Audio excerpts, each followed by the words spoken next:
All right. So we're live and we're live on YouTube today discussing your child and the way they actually show themselves. Etima calls it dual personality. Yep. You know, how they show themselves out there, and the things that you should do. So we're looking at, oh, by the way, my name is Wendy Ologi, and I have with me in the studio today Etima Umeh. Etima Umeh is a trained coach. She likes to be called Auntie Etima. Yep. All right. So that's it. So we are on having discussions on this, how exactly it is that you're going to be able to help your child not have dual personality. What does it mean to have dual personality, Etima? When you say a child has dual personality, what does that mean in any way? Okay, so this is about your child behaving in a particular way at home and then behaving in a particular manner outside your home when you are not there. So, very practical example, a girl says to me, Auntie, I think I have dual personality because when I'm at home, I'm noisy. My normal personality is the type that is bubbly, is lively, outgoing, and all that.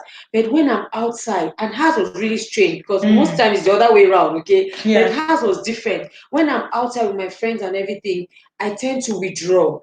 And she gave me a reason which I'm going to share with you later. So for some other people, it's the opposite. When they're at home, they're quiet, they don't talk, they're like introverts. Then when they go outside, oh my God, they are everything but quiet. So it's just about you displaying two aspects of life: being an introvert, being an extrovert, being noisy, being calm, being acting smart, answering questions, and then in another scenario, you're like acting like someone that doesn't know anything. Okay, so it's just like you displaying two opposite kind of character or behavior. Yeah, that's interesting because many times people say that when it comes to dual personality, that children will normally have dual. It doesn't matter. Don't they say that it doesn't matter? They say it doesn't matter. If somebody don't even believe, they would argue with you. No, this is not my son. This is who told you? It's your son. It's your daughter. You just didn't know that it was possible. And when I think, okay, a psychologist. I had a discussion with a psychologist 2 years ago, and she said it's normal. Okay. Like you shouldn't be surprised when teenagers come up with that kind of attitude. Maybe not normal, but more like maybe you should not be surprised. Okay. They have a tendency to do that. Okay. The problem even becomes when they are unable to stop when they become adults. So that's why for me, that's why it's a problem. You shouldn't just accept it because a time comes when they enjoy it.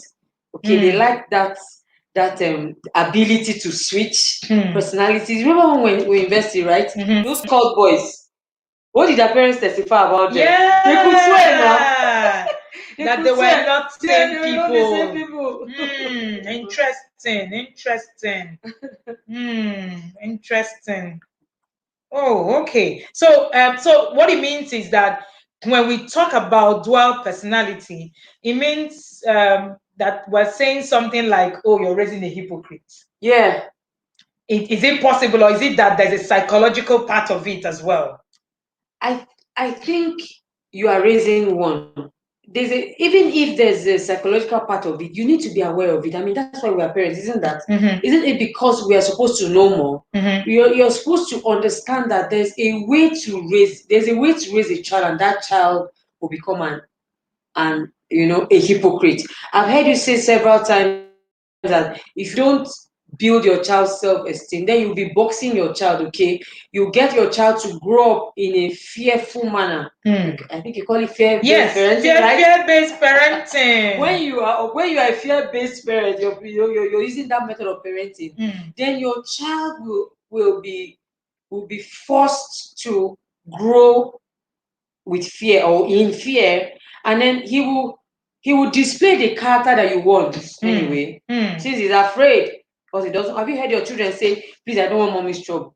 Please, I don't want daddy's wahala." So they would. That statement is coming from the place of fear. So if mommy wants you to always be quiet and calm, okay, wants her house, everything put together like the palace or something. So why make noise when mom is around? Okay, I just behave, do what mom wants. After all, she pays the rent. I don't want to be kicked out. And when I go outside, I can be free. Okay, so if in my home we're not allowed to play certain music, I just obey because I don't want trouble. And then when I go out to where I am free, I can just express myself the way I want. So it stems from the fact that we cause our children to be hypocrites. We don't allow them be. Yes, you're a religious somebody, as we say that, a religious somebody. Okay, your children might not have really understood that yet. Okay, so they want to, try things out. I remember when I was a teenager, how I scored boys to men. I think that was that was the one. That was the one musician that I will be scoring the songs and everything. Because I wanted to also go and sing it with my peers in school and all that. If I was not allowed to do that, so my mom would see me at home studying my Bible, okay, going to mass and everything. The good girl. When I go to school, oh my God, I would display and show my skills. Wow. So I think we need to just allow our children be. I rather that they, show their bad side, okay? Just let them just display everything. Even though you don't quite accept it, you could just find a way to win them over. Like I heard someone say, you market what you want to them, you sell it to them. You sell it, you don't force it on them. If not, many of them will just cow in, they'll just do what you want, and that's it. And a lot of the times, you said something about fearful parenting.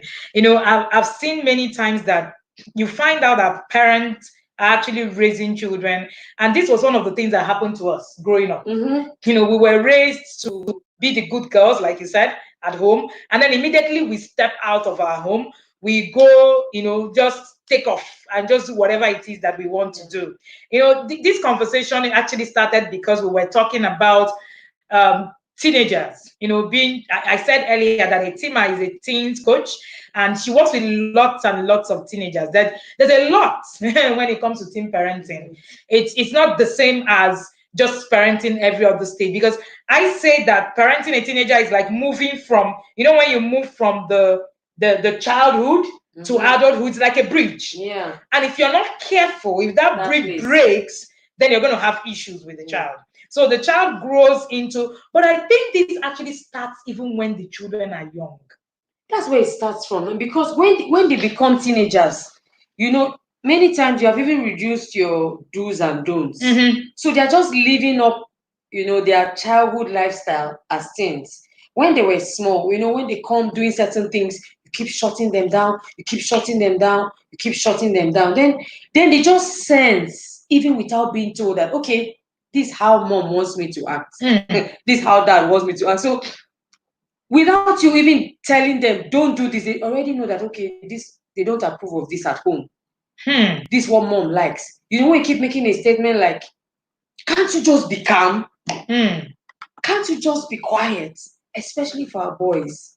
We heard something about the boys and their... You were saying something about the boys today to me. The boys? Yes. The boys have become my first crush. The class you had with the boys, and how their parents were, very, very surprised at what is going happening on with the boys. So the boys, one thing I also noticed about the boys, especially when it comes to this, raising hypocrites, is that the boys have a challenge, a peculiar challenge. They are at a stage where their brain, they are experiencing testosterone rush and a surge of their testosterone hormones. They don't know how to handle it. They just cow in. You think that they are being quiet. You're happy. My son is becoming matured. My son is getting a hold of himself. He's calm. He's supposed to actually be expressing. He's supposed to actually be showing you that he's on the fast lane. But because you have not given him that environment, You've not allowed him to surge to allow him, So he just cows in. Do you know that when he's cowing in, he's keeping back his feelings? He's having struggles. He doesn't know how to handle. Do you know, Wendy, that boys are also bullied for their genitals? I didn't know it got to, you know how girls want to have big boobs, and everything. But the boys have their own issues. And the house environment is be a man. Why are you crying? I think boys have more issues than I have even agreed. girls. I have heard so. That even girls actually have, because the boys are we are constantly saying, oh, girls are molested, oh, girls are doing this, oh, girls are abused. But how about the boys? That's a lot. Yes. That's why girls is worse, because the girls can come back feeling sad and moody. The boys just hold themselves and you say he's being a man and you're even proud. My son is growing up. My son is no. Could it be that your son is struggling? Could it be that your son is being depressed? Could it be that your son needs to speak up? That is the call. That is what is going to reduce this hypocrisy. We need to get them to speak. Don't just assume, what's wrong with you? What's wrong with you? Nothing, I'm fine. You just allow them. No. You need to. Many times they're actually going through a lot. That is why when they go to school, they can join a cult. It's simple. Because the cult guys will give them room to speak. The cult guys will give them room to express themselves. If you are the type of boy that likes to shout, the cult guys will give you room to scream and shout. They'll give you room, to express yourself. Express the whole hormones and surge out. But when they are at home, I will never forget a personal experience, and I'm going to say it, I'm already feeling very sad about it. We lost a close family member several years ago. One of my favorite cousins I used to look up to as a child joined the cult. And no one knew. Okay, so I can say it now because it was everywhere. I mean, it's not a secret anymore. They went to, be initiated, and he died in the process. He couldn't hurt a fly. Oh dear.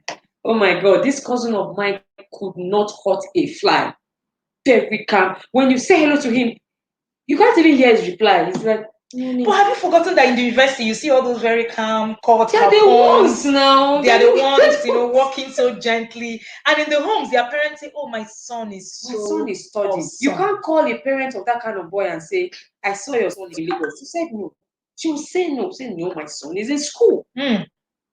Why? Because you did not allow them express themselves. You did not accept their friends. You did not accept their choice of. I think this accepting friends is also something that is good. Level. Yes, it's also something that is very important for boys. And then it's also something that is very important for a teenager, really, most especially, because a teenager is asserted by their friends. So their friends mean a lot to them. Even though you think they don't, even though you think it doesn't matter, but their friend actually means so much to them, more than you can ever imagine. But what I think is we are constantly fighting these friends instead of fighting the value system. Because when you give a child an opportunity to actually live a value system, you're going to, be able to enjoy. Let me tell this story that happened to me when I was entering school. I come from a family where when it comes to reading, we're readers, we're the bookies. So when you say book people, yes, we are the bookies. We loved book a lot. And when I went to school at a very tender age, and something that I do not, encourage any parent to do. I was barely 16. And when I got to the university, I had this set of girls, engaging, nice looking, those girls, flashy. I liked them. That's the truth. I wanted to be in their midst. But you know what? I started to follow them. They were the first set of friends that I made in the university. I started to follow them. I started to go with them, but something happened. Along the line, I found out that these same people that I'm talking about, that we do not share the same value system. I loved to read. I had a lot of things, to do with my friends. We just about novels a lot. I was one of those people, the street where I grew up in, we used to tread James Lee Hadley Chase Meals and Bone. So of course we used to do a lot of trading of novels. And then I'm looking at the friends I have made in the university. We couldn't talk about books. That put me off. So of course, gradually I was able to separate myself. I think if parents can actually begin to look at the value system first, instead of continually attacking the friends. So my father met these friends. He didn't say a word to me. So I guess in his mind, he had said, with time, you will understand what it is that you want and what you're doing. So I also think that demonizing some of these processes is a problem. Yeah. Your child comes home. My parents played very soft music at home. My dad would play the what's it called? The musical soft music, while my mother, will play the likes of what's it called? ABBA and all those soft music, Kenny Rogers and all that. That's the kind of music I grew up. But when I became a teenager, trust me, need some. We did some the sound. vibe, we went to look for sound. Cisco. We went to look for. But you know what? They were very noisy. In fact, my mom used to say that dancing a willow in those days, that you guys, you're dancing a willow, you actually look like something is wrong with you. So, one of the things I know they never did was to demonize the process. But you know what that did for us? Today, I can't listen to all those songs. Yeah. Strange. It's as if it's strange because that's not what I have been modeled with. That's not what I've been modeled with. These are part of the things, the part of the processes that have grown. What I have been modeled with is to listen to those kind of things. And today, I see myself going back to those things I've been modeled with. So your children will try. It's a part. It's a part. But the thing is, what would they have to fall back to? Is there a structure that you have built for them to be able to fall back to? I think that's what is actually most important. Yes. What is there for the... What is our home? What is our home? What's the standard? What is the standard? What have you put in place? Exactly. For them to always know that no matter how far I go, this is it. Exactly. Even when I'm married, we're married, we go back home and things have not really changed. Exactly. The parents have still not stopped believing in certain things. Exactly. So that's what is key. And parents of these days, we don't even have that time to do these things. And we should. If not, we will keep raising hypocrites. We'll keep having, you hear children say, our home is just boring. So if you make your home boring, then they'll always feel that fun is outside. That's raising another hypocrite. Like I have 3 children. Among the 3 of them, I know which of them lost fun the most. I need to be deliberate about her because I know that she would always look for where there's fun. Oh yeah. If you do not make your home fun, then don't blame them and now say, you have disappointed me. Why would you do this? The child from the beginning had shown you that this is my personality. I love life. I love, a place that is bubbly. Yeah. Try to do some things that will encourage her to bring out that herself. Don't tell her no. Life is too serious. There's lockdown. There's no money now. You mean you're laughing? You're laughing. You're happy. You tell a sanguine you are happy. You're happy. You're excited. It's not going to be happy anyway. I think more than ever, parents do not even understand who they are raising. That's another thing. I think that's where the major thing. I like the story in the Bible of Samson. When Samson was about to be born, and Manoah, the father, when the father went back to the Holy Spirit to say, please, this person you said I am going to be birth, what do I need to raise this person? I think actually that is one of the most important things that we need to actually look out for. Yeah. The person we are raising, do we even know? A lot of parents come to me and I ask them, do you know how your child learns? No. Do you know your child's temperament? No. Personality? No. What do you know? So what do you know? So why are you raising this person? Yeah. You can't raise someone you do not know. It's important to note that you cannot raise somebody you do not know. It's an error in itself. Yeah. It's an error in itself. So one thing is certain about raising children is that it requires intentionality. Yeah. You need to be intentional on your journey. You need to be intentional on your journey. Before we started talking, having this conversation, we were talking about how to raise children that will not derail. It was actually a topic that I shared with a group of parents yesterday in another platform. And Etima said something. She said, children that will not derail. At some point, they will. And that's the truth. But my message wasn't about whether they will or will not. My message was, what do you do at the point when you do? Yeah. I think that's what we've been talking about. Yes, I think that's what we want to hear. So, what do you think parents should be doing or should not be doing? Okay, so we have mentioned a lot of not should be doing, should not be doing. Yeah. What they should be doing now is to be deliberate and intentional. Okay, so you need to, and I'm saying that with a very serious tone. You should be deliberate about knowing who you are parenting. You should know that some of your children have the temperament and have the personality to act in a dual way, to pretend and be comfortable with it. It's fun.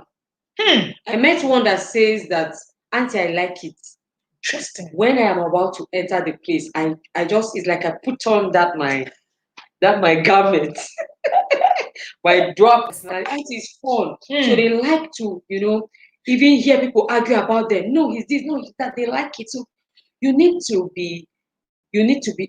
know who you're parenting. I usually tell Wendy when I'm joking that I know if you come and tell me you saw this my child doing this or that, without calling the name, I know which child that is. I already know which of my children has a tendency. Excuse me. I don't like to lie to myself. So in the process of knowing who you're parenting, you need to be sincere.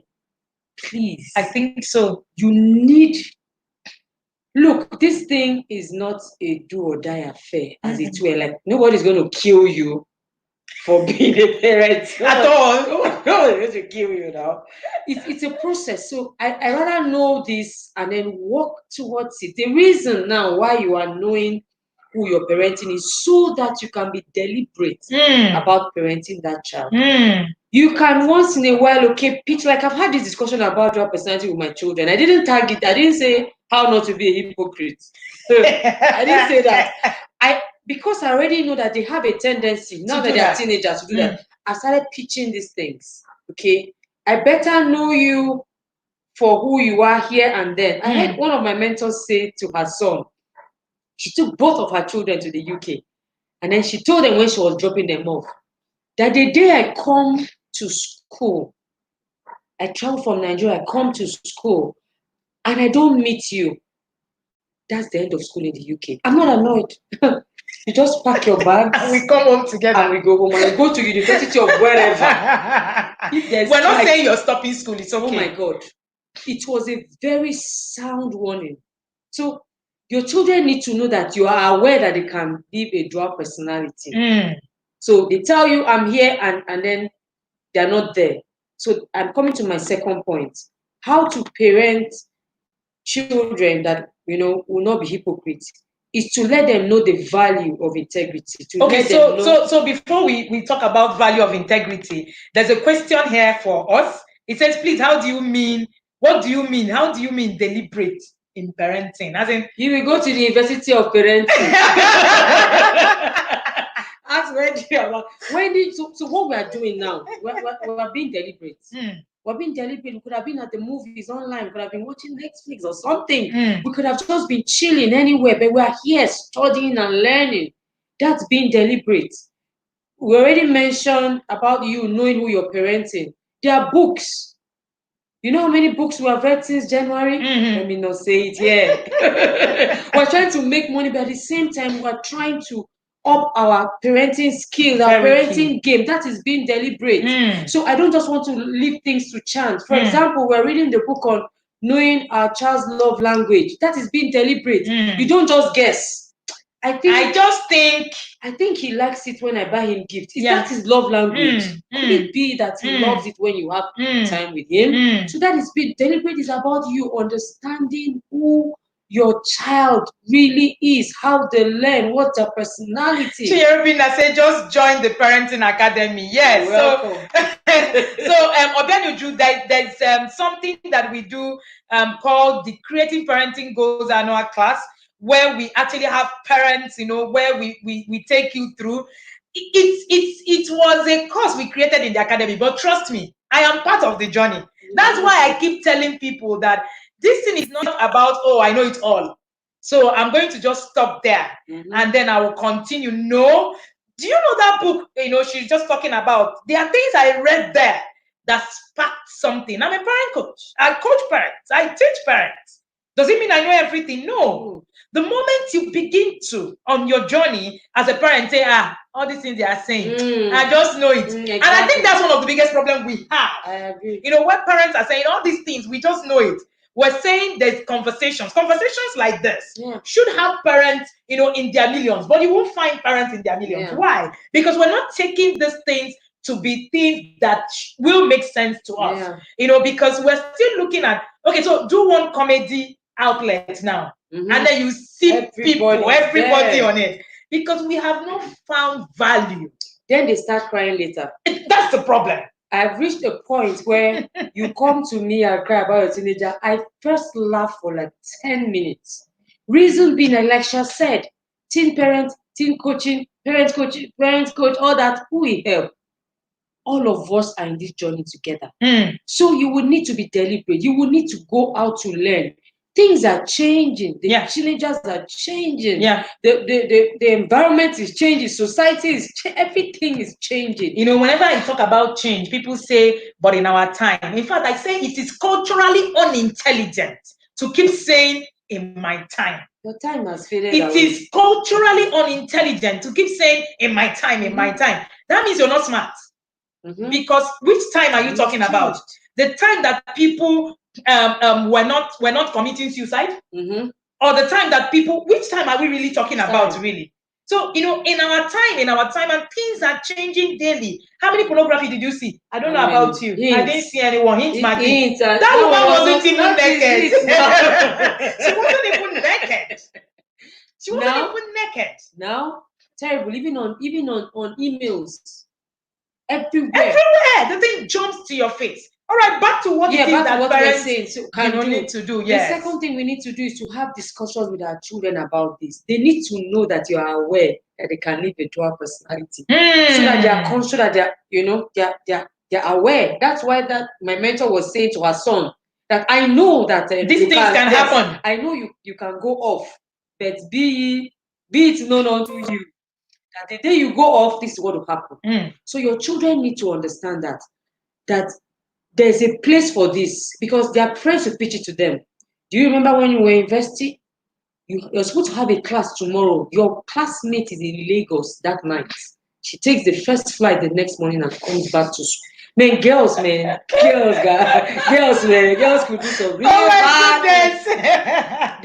They are in this city today, and the next day they are in another city the next day. And I also think that many of us parents did all these things, and then we come off as perfect. And the moment you come off as perfect, I was telling my foster daughter, she's an adult now, when she was younger, somebody called and said, oh, she went to somewhere where to do they went and did something. They were doing an event, so the person called me and said, your daughter is in Owerri. What happened? She didn't tell me she went to Owerri. So I called her and she said, I was going to call you afterwards. She's not, so I give her benefit of doubt. I was like, okay, so but you went to her. So at the end of the day, I wanted to actually get upset, but I thought of it. I've been in Port Harcourt before. You moved. And there was a class the next day. So, I just gently now started to talk about it. And I said, okay. The next time when this is the reason, just let me know that you're supposed to be here, so that when you're here, if something happens, I will know that somebody I know is there. So when you see the difference, you see the difference now.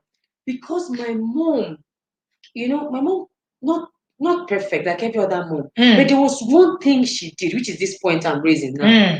She never wanted us to have this dual personality. My mom, she used to say it. It's not like leaving it to chance. She kept saying, she said, I don't want you to run. For example, she says things like, when you're standing and gisting with your friends and you see me coming, don't run. That was how she started the lesson. Don't run, just stand there. If you're watching a movie and I'm coming in, just leave it. So she started, pitching in that ability to, okay, to be straight, not to be a hypocrite. Okay, so she made me. There was a time I needed to travel. Okay. My mom was at a point when we were like teens in our early 20s. She was in Abuja. My dad was in Calabar. We could move. Okay, my home, the security concept was not that strong. We could move anyhow, and our parents would not know. My parents would not know. My dad would just, she's in school. He wouldn't know. But because of what my mom had been saying, I'm going back to this thing. You need to have these discussions. My mom was not a wonder. I didn't connect with her so much. Yes. But this issue of if there's anything we didn't do, me and my sisters, we didn't do this one. We didn't move here and move there. There were no phones. We write a letter to her and say, Mom, okay, we need to move to, we need to go to. I remember the first time I went to this same Port Harcourt you went to. My mom had to write a letter to my dad to say, Etima needs to go to Port Harcourt for this reason. Meanwhile, she was such a strict, hard mom. My mom was so hard. I don't know why were you so hard, but for this one, we won't do it because she made sure. So you need to have those discussions. Tell your children that, look, okay, it doesn't matter. Just let me know.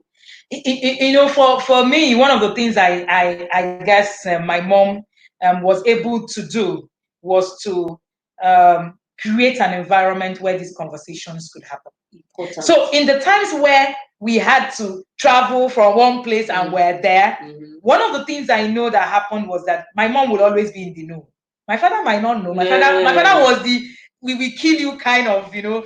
My mother, I usually say that my mother never raised her voice and she never hit us. And it's something, if you know my mom, Etima knows my mom. If you know my mom, you will know that this is very valid. That's how she is. But there's something that she did that was very profound. When you want to do something and she does not approve of it, she tells you okay. And then she starts to do that. This is what I call conversational parenting. She starts to have conversations with you using storytelling as a disciplinary method.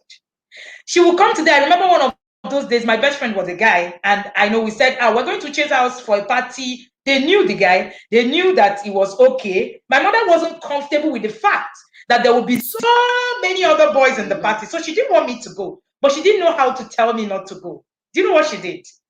She called me the next day and she said, and she just remembered one time they went for dance. That's what they should call it in their time. I said, I said, what happened? He said, they almost raped me. Hey, people were running. People were scrambling. I was not like, She told that, so she left it. She didn't say anything. The next day, she came, she said, that there was a time your daddy told me, that in the village when they went to go and watch cinema or something, that girls were raped. You know, she just kept sounding it with different kind of stories. My dear, I didn't go for that party. That was the end. Do you know, on my own, on the party day, she said, I thought you brought out your genie. You're supposed to. I said, Mom, I'm not going. She had a good laugh. I am not joking. She had a good laugh. She was like, oh, you're not going for the party? I said, yes. Years later, we had that conversation. She said, I didn't want to demonize parties. Also, I didn't also want you to be in danger. So I needed to devise a means that made sense to both you and I. I call it being the thinking parent. A lot of us don't think. And I think that's where the challenge is. You just heard that this is how they discipline the child. You just bam, you know, and that will be it. So, you know, Neme Tiap and said, I love this. I always inspired by your conversations. A progressive mindset can't use those words in my time. Absolutely. I think every parent that uses the cliche is both controlling and fixed-minded. I agree with you, and I agree with you absolutely, because it is as if, you know, people just come up with those in my time, just so that you can control a lot of things. Now, this is us sharing some of the things that have happened in our time. I'm also sure you have, you know, some stories. You can share with us in the chat session, you know, some of the stories that you have in your time. We can also read it and also talk about it. We're just having a chat. But beyond that, we are talking, what we've been discussing is how not to raise a hypocrite. And when we're saying how not to raise a hypocrite, what does that mean? It means that there are things that you must do. And Etima has mentioned 1, 2, I think we're on the third one. The third one. All right. So Etima, please. I think Another thing that we can do not to raise a hypocrite is to let our children know that is to cut them some slack, like I like to say, okay, in very plain words, or in the teenage world kind of thing. Allow them be. Okay, tell them that, let them know that they're in a stage of their lives where they will try things out. That way, they will not be afraid to come and tell you that they want to go to and night don't club. do it like you want to catch them. I think that's one of the biggest problems parents have. You set traps for a teenager. Why? Now they will fall into the trap. Just let them know that, okay, I know that you are in a stage of your life where you would want to try things. And I'm not surprised. They say something crazy, like, sometimes they go off. Not every time. A lot of times I try to hide. Sometimes they just come, they just like, I wish I'll just go to a nightclub one day. And they just flip it. People doing a movie. And you're like, Shebi, right? I want that too, so that they don't just feel like, oh, okay, so I'm not going to get killed, right? The day I go there. So that if by chance they end up being there, they mistakenly found their way there, they know that they will not get killed. I heard a story of a mom whose son, acted like he was sleeping, took the car. His parents didn't even know he could drive. That's what we are saying, In your mind, your child is not 18, he can't drive. But the child has gone to his wherever and has learned how to drive, took the car and went for it. You see, teenagers are bold. They get mind. Oh yeah. This boy did not just go for an event, he went for a show. I think it was Naira Marley or somebody coming to town. Okay, so he needed to be there by all means. Naira Marley. The boy just threw caution to the wind. The mom almost killed him. Like literally. The boy, first of all, the boy was scared. He already knew what was going to happen to him. It was a really messy thing. Okay, but maybe he has been showing this sign that one day I'll try this thing, and you're like, in your mind, you're like, don't try it. The day I tried it, my father disowned me and all that. And then the child is like, okay, so you need to let them know that you are willing to go through this teenage, this bridge. You're ready to cross this bridge with them. Don't some days ago, my daughter asked my husband. She was being disciplined for something she did, and then when she recovered from the discipline, she came and asked my husband, Daddy, were you ever flogged in secondary school? You could hear silence in my home. Everywhere went still. Quiet. Because my husband is this, straight. Even me, I wanted to hear the answer. I went like, yes. She just looked at him straight in the eyes. So were you? Then he said, when the answer wants to come, Claire, he said, well,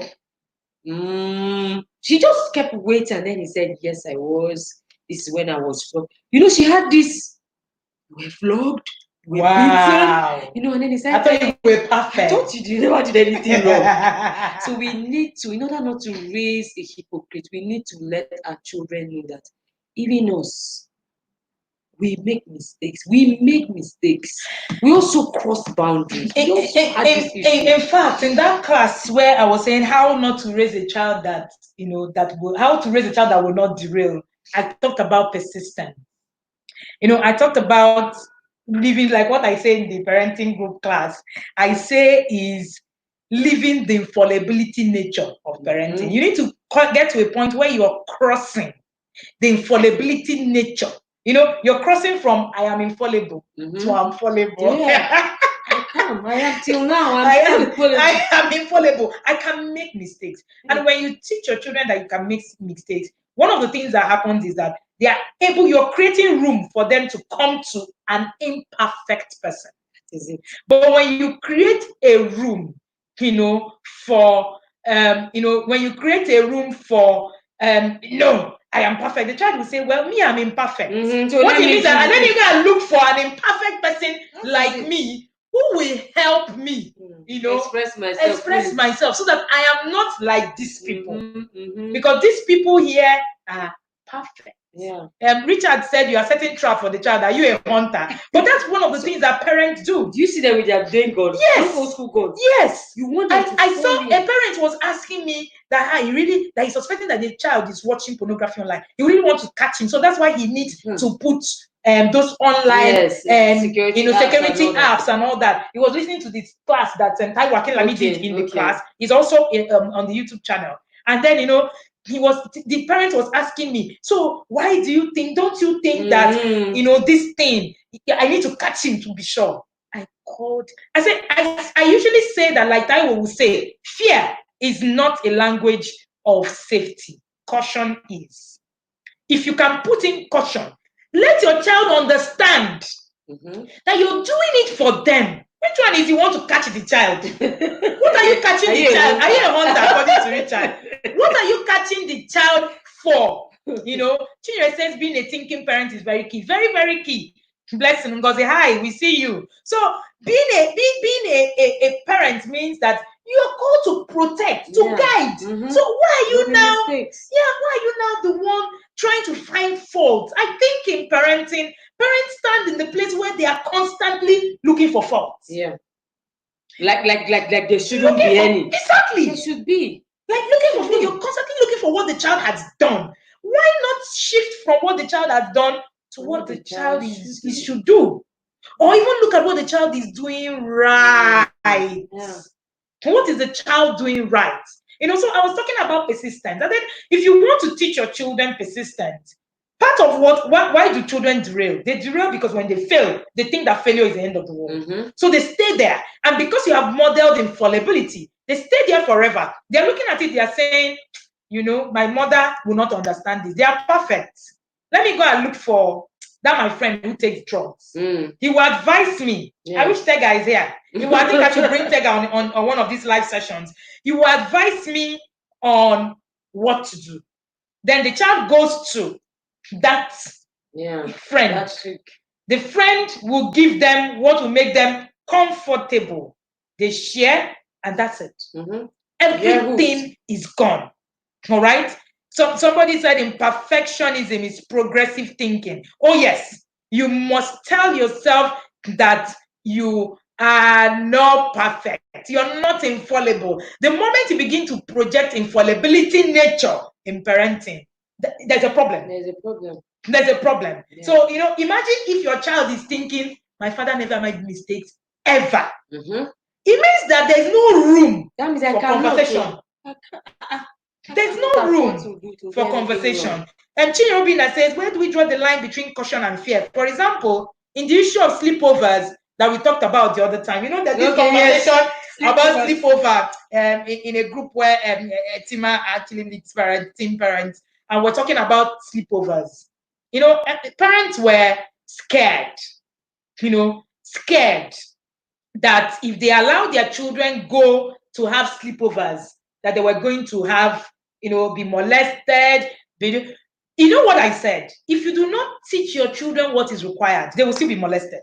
If they don't know, even if you love them, that's the thing. If they don't know the truth, they don't know what the lie is. So they can't differentiate it. So even if you lock in your children in your home, right? And you say, don't go anywhere, they can be molested. Have you not heard people who get molested by people who come to work? Security men. People who molest your children are not outsiders. They're not strangers. They're not those people that they just go. So when you say, where do we draw the line between caution and fear? Where we draw the line is, see, the moment fear happens, the moment you think that without you, your child cannot survive. I think that's something we all need to think about deeply. When you think that, you see, once I'm not there, my child cannot become anything. My child cannot. That is fear. Because you do not have the ability to actually protect your child on your own. You don't. Are you everywhere? Are you God? It's only God that I've seen that is everywhere. So when you say, my child will not go here, will not go there, do you follow them to school? Do you know what happens in their school? A teacher is kept in a class of how many pupils? We are even going to a school where there are issues, there's sexual molestation going on every day in schools.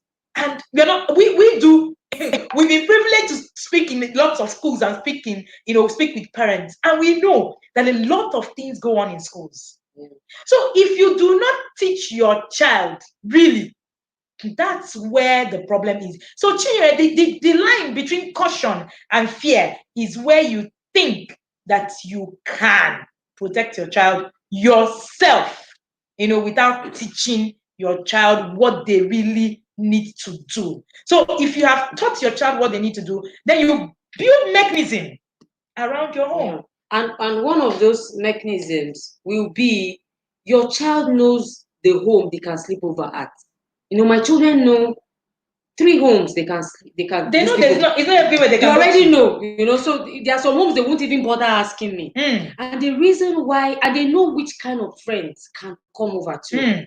I've not done sleepover for a long time because there hasn't been reason to, but like I said on the group chat, there was a particular sleepover my children did. I wanted to go and do the sleepover with them. They had so much fun. They learned. At that home, there was a timetable for what was going to happen. Sleepover was not left to them. People don't even understand what is sleepover. Exactly. You just dump a child and say they are sleeping. Like when children, like Etima was saying, when children come to my home for a sleepover. Structure now.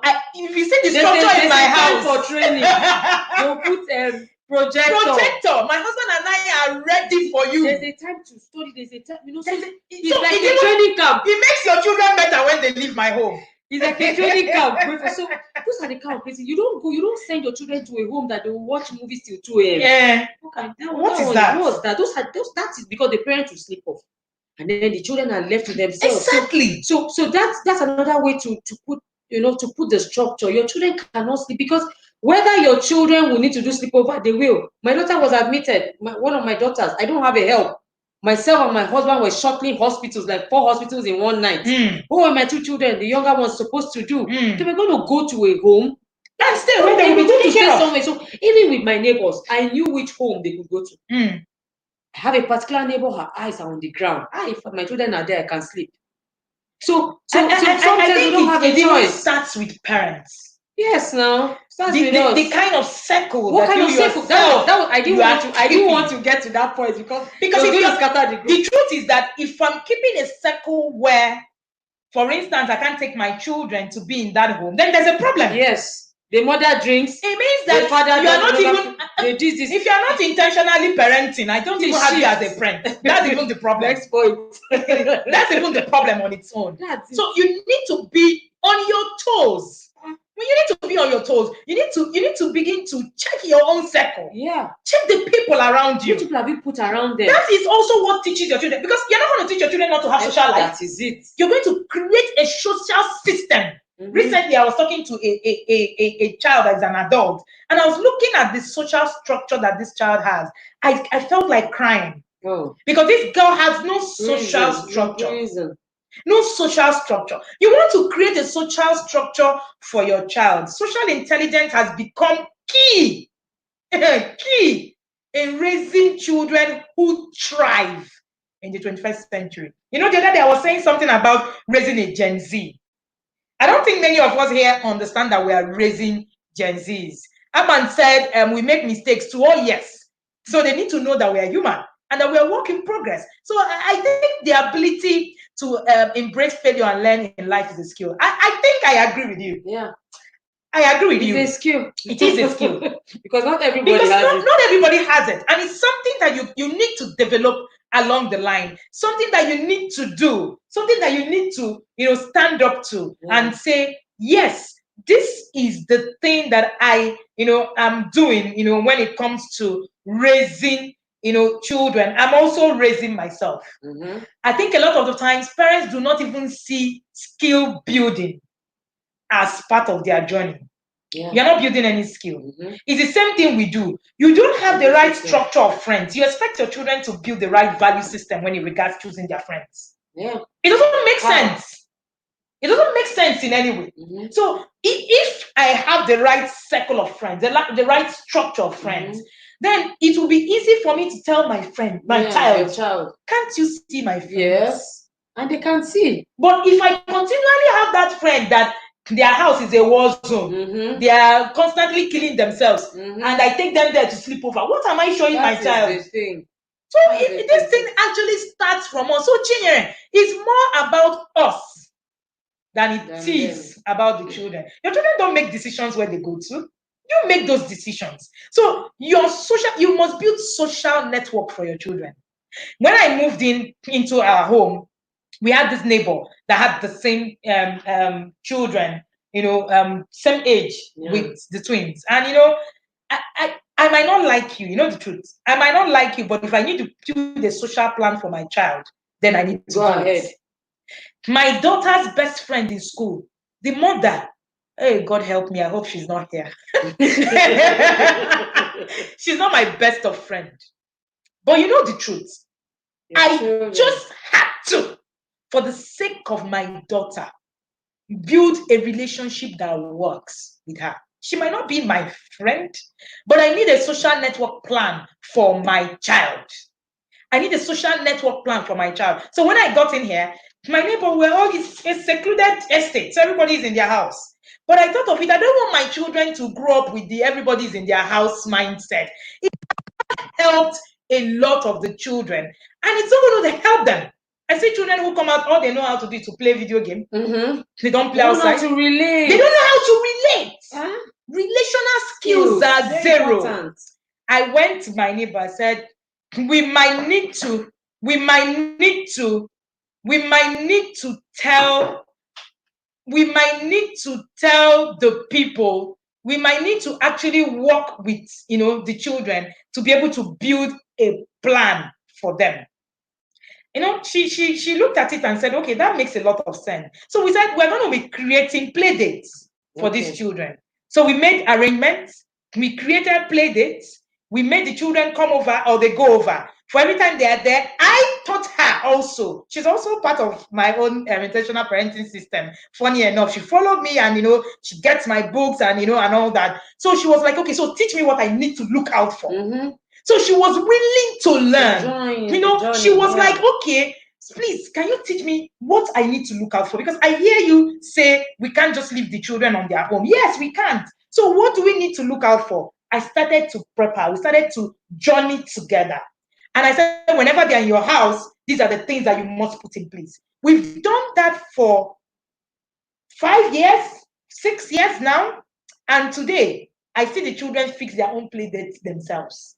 And today, they also understand what is safe and what is not safe. So the children have even learned on their own these safety skills that we've been instilling in them for the past 5 years. So you can't be fearful. Obiano just said, God help us. Oh, yes. God will help us. So he's already helping us. The help is here. Yeah. I usually say that knowledge is help. Let's not take it for granted. God is not going to come down from heaven and just say, my child, be helped. Be helped. Be helped. No, God is going to proffer solutions. Yeah. Knowledge. And that's what is actually most important.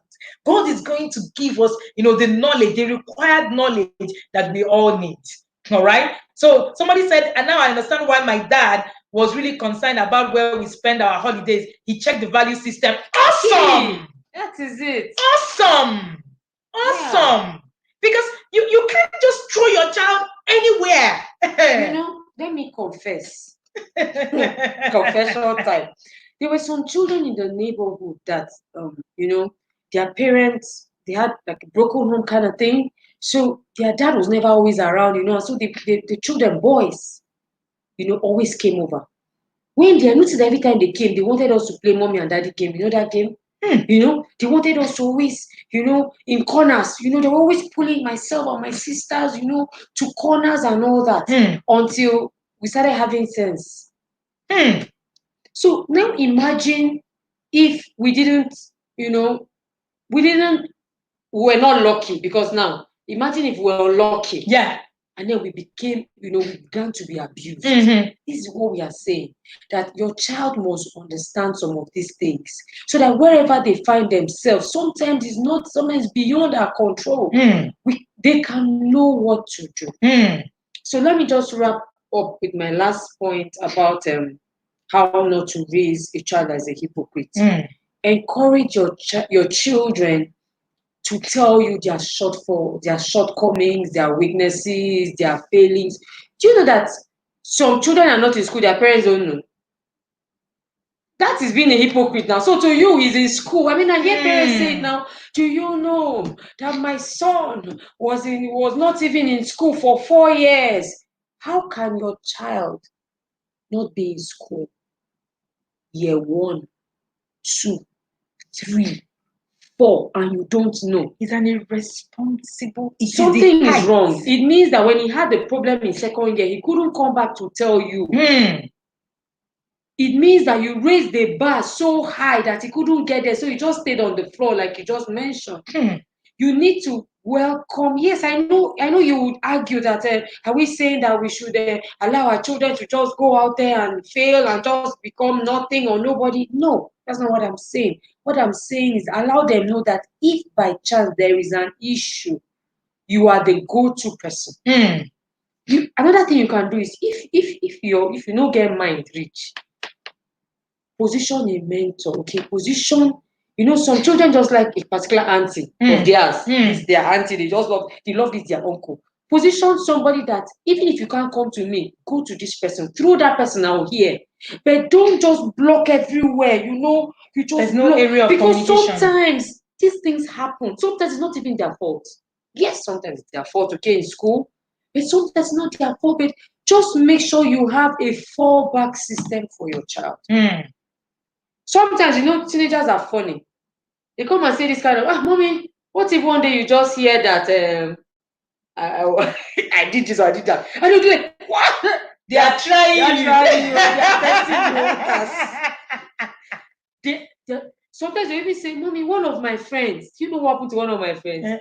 Yeah, the ones. My friend, we were in school together, and then my friend now followed another of his friends to Lagos for one gig. And can you imagine what the mom before the boy even lands, you just take the matter up. The friend is useless. That friend, I will kill him. The mother, in fact, is lucky I'm not his mother. Your son says, run for your life. So please create that environment that yes, I want the best for you, but there's also a chance for you to come back home, even if you make a mistake. One of my children's favorite scripture is the prodigal son. They love that scripture. They keep saying that part of it. And when he came back, they killed the father. My son is a very mischievous boy.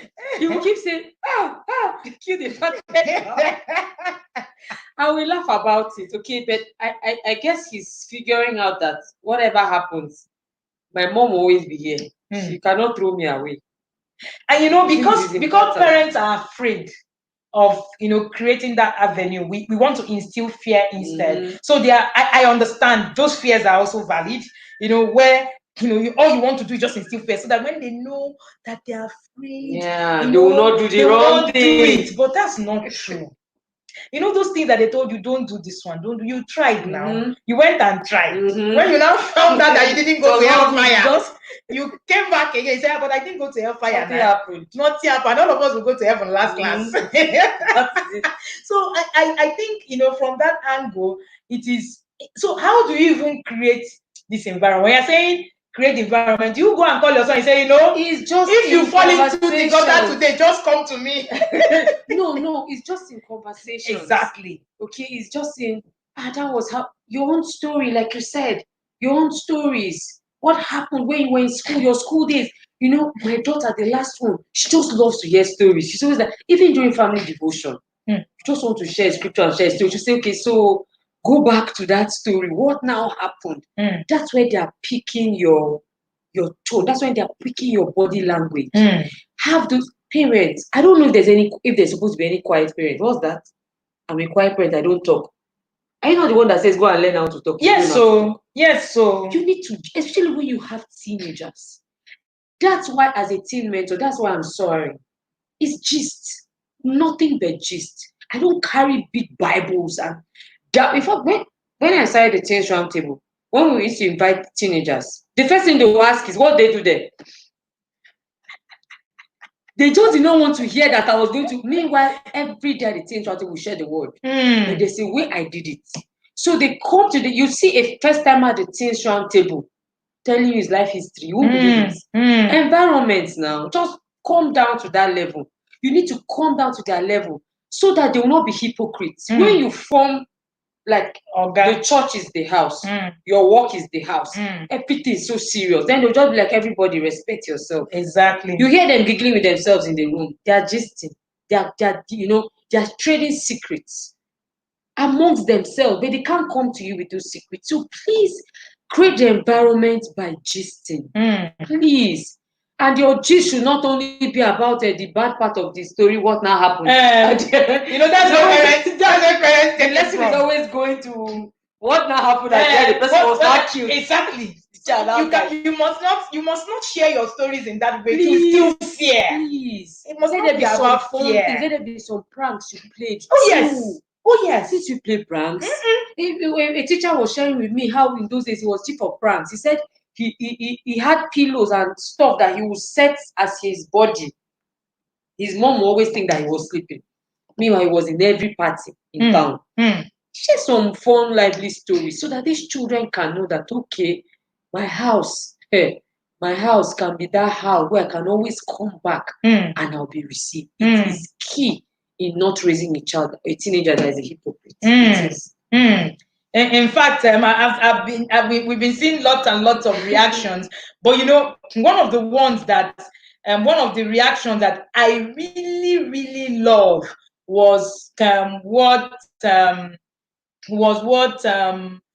Ngozi said. Let me bring up that slide. Awesome. Now I understand why my father was really concerned about where we spent our holidays. He checked the value system of the family we plan to visit. And I think this is one of the things that parents are not doing. We just wake up and you just decide, oh, well, this thing. You just go there. No, the thing, it starts from the children. Why parents are scared. The children usually just come, Mom, we want to do sleepovers. They too are also excited about sleepovers. Yeah. They need that change of environment and everything. So that's why parents just see it as a social thing all the time. Okay, so my children, someone actually said on the group that it's a modern day technique. But in our days, it was there. It was there. We just didn't call it sleepovers. Exactly. Just because there's Dora, now made it sleepover. That's why. I didn't understand what was play date before. I was saying play date, but I was like, what is the play date anyway? And I learned it. It's just an agreement to play on a particular day with your children's friends. So we need to also step up. There was something my daughter said to me. I was asking, I said, why is it that with me, look at me now, I'm like a teenage auntie. I bring myself down so much, and still I notice this.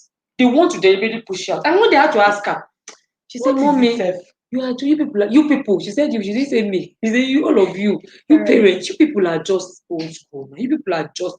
But you remember we called our parents old school. Yes, now. Remember we also called old boy. I remember the day my friend's dad heard him talking on the phone and said, I have to go. Old boy is coming. My friend dad nearly fainted. For like a month, he said, you mean an old boy? You mean it's your old boy? So our children actually deliberately want to push you, to the other side. So you see that you have work. You have work to win. Yes, so win yourself over to their side. You can do that by pushing them further away. It's important. In the class that we shared about earlier, the Creating Parenting Goals class, we were talking about. There was one day we were talking about being vulnerable, to your children. I know Etima shared something. She said, when I get into that mood, these were Etima's words that I'm repeating. I wear my humility gown. How that gown? I've been wearing it very often these days. I wear my humility gown. Now, I think that humility gown is something everybody needs to sew. Many parents came and said, please, where did you get this gown? I need the gown. It was so funny. As humorous as that sounded, all right, it's something that every single one of us will need to understand. All right, it's important that we need to understand that when you're raising a child, you need to. I say that parenting, if you're not changing and you're raising a child, there you're not Especially there's when a they become problem. teenagers. Especially when they become teenagers. Especially when they become teenagers. If you're not playful, if you're not able to create that form, if you're too rigid, your home will be empty. They will run away. 2 days ago, a friend shared something with me. I think she's even watching. Why she left home. She said to me, she married early, and that marriage was a mistake. She left that marriage eventually. She said to me, do you know that where I was doing, let me just run away from the house, I ran into more problems because the house was just not conducive. And she said, this is something I do not want to build for my children, where the house is not a place of refuge. Your home should be a place of refuge. That's right. Like the Bible says that the name of the name of the Lord is a strong power that they the righteous run into it and they are safe. Your home should be that way. Your home should be a place where your children come back and they are safe indeed. So it's about safety. The real-time safety, the safety language is different, really. You can't just wake up and say, oh, I need to make my children just need to just do whatever it is. I need to make my home. You make your home so stiff that children cannot come to your house. I'm not the do anything you want kind of parent. Trust me, I'm not. But my home is safe. Even the children who come to do sleepover in my home, they don't want to go home. Because I make sure that when you are in the home, there's so much fun going on. People say that my husband and I have time for parenting. We have, you need to. We have, it is the thing that we have decided. They call him back. I shared something on the 5 languages on my timeline yesterday on Facebook. And I said, if the day you decided to be a parent, that was from that book, you made the decision that this parenting journey, that you're going to do it for 18 years, and then you'll be on reserve after 18 years. That statement was just on point for me. You'll be on reserve. I have an adult foster daughter. If you see the way I'm on reserve, I was sharing with my friend, I think it was Etima, and I was saying that I do not want to get involved. I'm afraid of this, even parenting an adult. I started to think of when she will get pregnant and she will not, she will pack her bag and come and be in my house. I'm already thinking of it. I'm already scared. She's about getting married. I'm already scared. So these are some of the things that we need to look at. We're not looking at, how our own journey is supposed to transform us, how our own home is supposed to make a difference. I met a man when I was traveling. I shared this story at the boot camp, at the Abuja boot camp that we had. No, the one we had last year. And when the man came, the man had a boy, 3 children. I always say that when you're parenting, you must understand the children that you're parenting and why. So when the man came, he was sharing a story with me. He's a pastor. He's also an MD of one of the big banks, and then mortgage bank. I met him on a plane traveling. And then he said something to me. He said, my last son, he asked me how old I was. I told him. He said, my last son is in his 30s and he's just graduating. I said, what happened now? Because you're learned, and all that. He said he had sent his 3 children abroad, 2 children abroad. He has 3 children. He has sent the 3 of them to go and school abroad. And 2 of them did excellently well, came out with best of the result. But you know something? He sent the 3rd one, and the 3rd one had issues. What happened? The 3rd one went there and became addicted to drugs. Why? Because he was a different person. And I don't think he recognized that he was a different person. But you know the good thing? This boy went there, became addicted to drug, did 1 year. He was a drug junkie, was in the US. The mother was saying, what would my church members say? Oh, I don't want him to be here. Oh, let him just stay there. There was this, what will people say? The other day we were talking about Nkechi is here, and we're talking about what will people say. There's nothing people is saying anything. It's your journey. Own it. There's nothing like what will people say. It doesn't make sense. People will say what they want to say. Do you know what this man did? He took a flight. went to the US, brought his son back, and said, I am going to be, decided to have a child. The child have made a mistake. It's also my responsibility to guide the child to get out of this mistake. He took him to a rehab center, helped the son. 2 years later, the son came back and wasn't doing anything at home. He tried to engage him. When he came back first, the mother said, no, don't take him outside. Church members, they will see us. Oh, that class for parents, for pastors and their wives, we need it. They will see us. Oh, let's not show the world that, we had a child who, our children should be perfect. Says who? Why? Do you know that eventually this guy went to Ijoma Wokeke. Hi Ijoma. This guy went to the place, started help the son. The son now told him that he wants to go back to school by himself. Yes, he wants to go back to school by himself. And then he said he wants to go to Liverpool. He decided that he got admission for himself. Father was afraid and said, you want to go abroad again? You want to now come and why not look for schools here? The boy now decided, okay, can you trust me? I'm saying that this thing has worked for me. I'm saying that something has happened. Trust me, I'll be able to walk this journey. He agreed. All right, he agreed, and then he went to the UK, to Liverpool to study. On that trip that I met him, we were all going to the UK, but he was going for his son's graduation. Aww. The boy had come out with first class in University of Liverpool. He came out tops of his class. Wow. Why? Because a parent who saw a child who made a mistake and believed. Wow. So it goes beyond whether you're raising somebody who's going to be perfect. Yeah, your children are going to make mistakes. The point is, are you ready? Are you ready for those mistakes? Because if you're not ready for those mistakes, your children are going to derail. So this is a child who has derailed. Mm-hmm. But this is still a child who didn't derail. Yeah. Whichever way you want to look at it, the child has made progress. Yeah. Eventually. So what are we saying? We're saying that children can actually make progress with their parents believing in them. Mm-hmm. So Etima, yes, Chinye, we're going to share that class. That class is cooking. That class is cooking because there's a lot of judgment around pastors and their children, and around, which is why we have constantly pastors' children struggling. There's a lot of struggle around their word. So Etima, today we talked about raising a child who will not become a hypocrite. So I think my final word for all the parents watching us live today.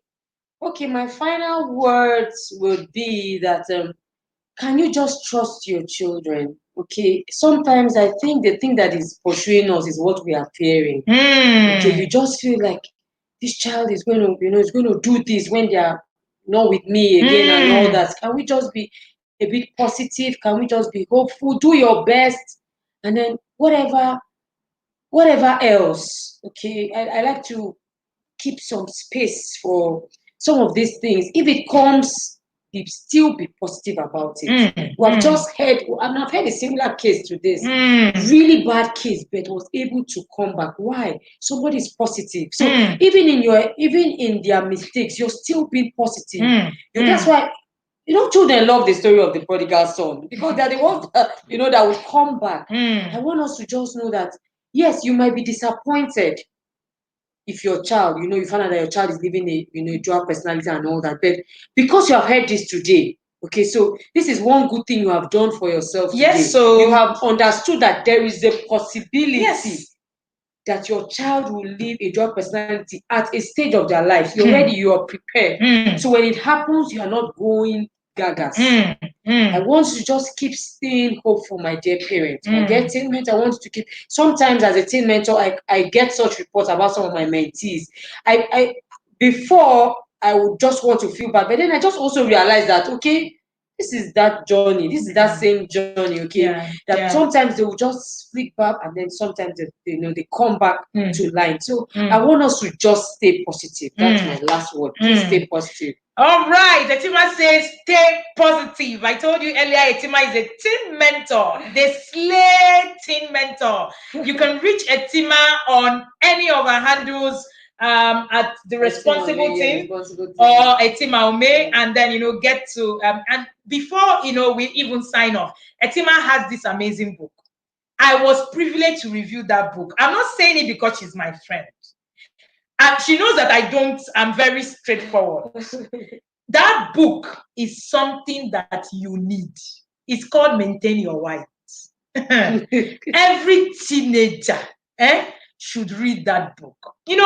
Before she shared that book, I kept saying your story is a valuable story to the world. And I was so glad that that story was told. You need to stand up on this parenting journey. So please get a copy of that book and make sure that you follow. And then my name again is Wendy Ologe. I'm the intentional parent. If you know me, you can call me the intentional parent. I will answer. Somebody saw me the other day in the market. Say the intentional parent. I said, that's my name. So yes, I'm called the intentional parent, and you can find me anywhere on my handles at Wendy Ologe, the intentional parent. Either of the two works for me. It's same and one person. And if you want to be part of any of our, Etima also have mentoring sessions for teenagers. You can reach out to her. I also have parenting sessions for parenting. I'm sure a lot of you here already know that. So you can also reach out and then reach out to us. On Sunday, we're also going to be live teaching on why you are hurting from the things that your parents did or didn't do. That class for me, it was sent from above. Healing room, like Nkechi was saying. So that class is going to be explosive. It is at 6 p.m. We are bringing it on hot, the way you should hear it. Every parent needs to hear what they are doing or what they are not doing. Do not go on this journey thinking that this journey is something you can do on your own. This journey is something you need people. And asking for help on your journey is not an error. Asking for help on your journey is that you're emotionally intelligent. Yeah. You know when to say, hey, I need help. Please get help if you need help today. Thank you again. Thank you so much for hanging out with us. It's been really amazing today. Yeah. Thank you and thank you. You can catch up the replay of this session. This session is not one of those. It's not the class, but the class on Sunday. There won't be replay. Oh, please help us to be in that class at 6 p.m. on Sunday. It's going to be on the same YouTube channel. Please join our Telegram channel so that you can get the quick notification as soon as we go live. Thank you, everybody, and God bless you. Yes, Joy, you came late. You can catch up. The replay will be on this channel. Please play it and have a good evening. Ngozi said she needs a healing room. Please send a chat. Thank you so much. Love you, Chinyerobina. Love you, Violet. Thank you so much, and do have a good evening.